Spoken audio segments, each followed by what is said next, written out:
We had asked you guys on YouTube to share your reactions, and there's been some of you all that's chimed in on this, as we wanted to know, what did you think about the Bushwackers going into the WWE Hall of Fame? I told you guys I was going to marinate on this last night, and let me be brutally honest with regards to the Bushwackers.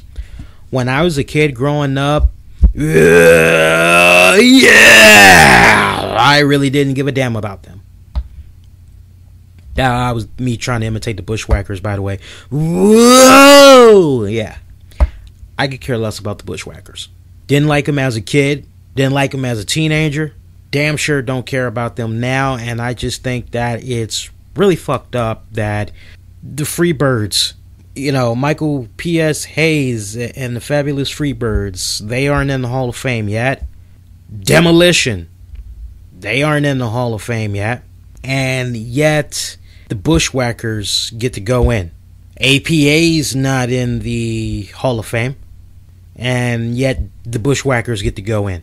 I mean, it just really seems like with this year's Hall of Fame, they are trying to go in the kid-friendly... I don't know. I'm just scratching my head and I'm just like, okay, so like, who's gonna be inducted next? I mean, we got Rikishi's ass that literally is going into the Hall of Fame. Never mind the previous work that he did way before he became Rikishi. He's not being recognized for that older body of work. It's pretty much all about his big ass. No pun intended. I'm just being for real. I mean... my God, man. I mean, I'm disappointed. I'm really disappointed with some of the selections for this year's Hall of Fame. I really am. Now, see, if you were to say to me, hey, Brooklyn Brawler's going in, I'd be like, okay, I can understand that. All right, fine. Or Norman Smiley. You say Norman Smiley's going into the WWE Hall of Fame. I'd be like, okay, I can understand that. Okay, fine. I never liked the Bushwackers. I mean... from what I can recall, as a kid to now, the Bushwackers, when they were in the WWE, I don't really remember them being one of those type of tag teams that was like the Rockers or Legion of Doom. I don't remember them like, oh man, these guys are on the rise. These guys are just beating the competition left and right. I remember them losing a lot of matches.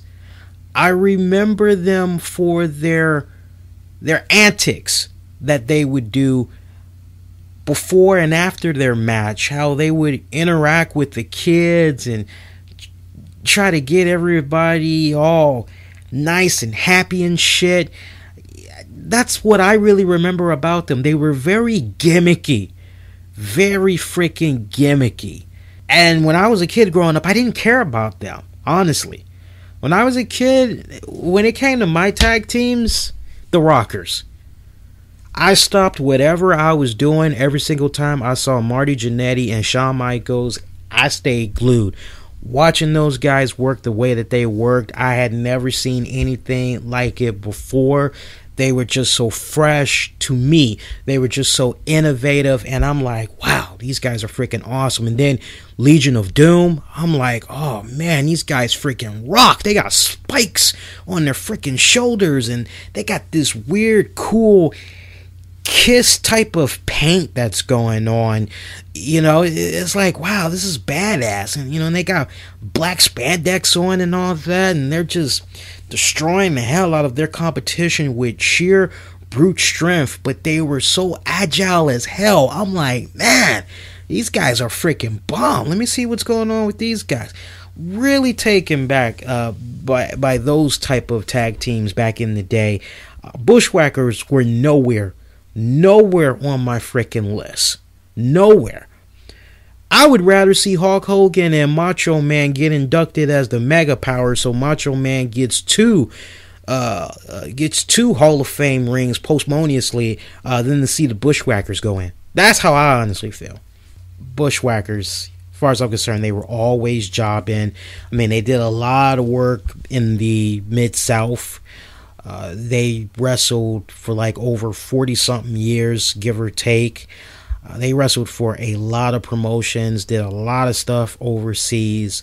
I remember briefly hearing stories about them from my uncle, who was an avid wrestling fan, when they were known as the Sheep Herders. And when they came in the WWE, and if you know anything about the Sheep Herders, you know that they were a violent tag team, bloody and all that. So when they came in the WWE, you're kind of like, oh, well, wonder exactly how that's going to pan now, considering back then WWE was a very colorful character environment. I mean, it was literally comic book characters, your good versus evil comic book characters.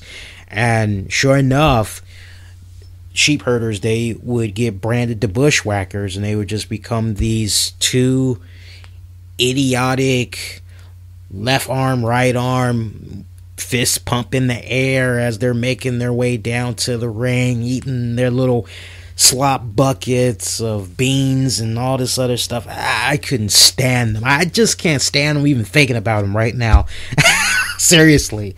But the way it's looking right now for this year's Hall of Fame, we have Macho Man, we have the Bushwackers, we got Arnold Schwarzenegger, who's going to be part of the celebrity wing. Rikishi is in there. We got Ray the Crippler Stevens. Hearing rumblings that Kevin Nash and Medusa might be going into the Hall of Fame. So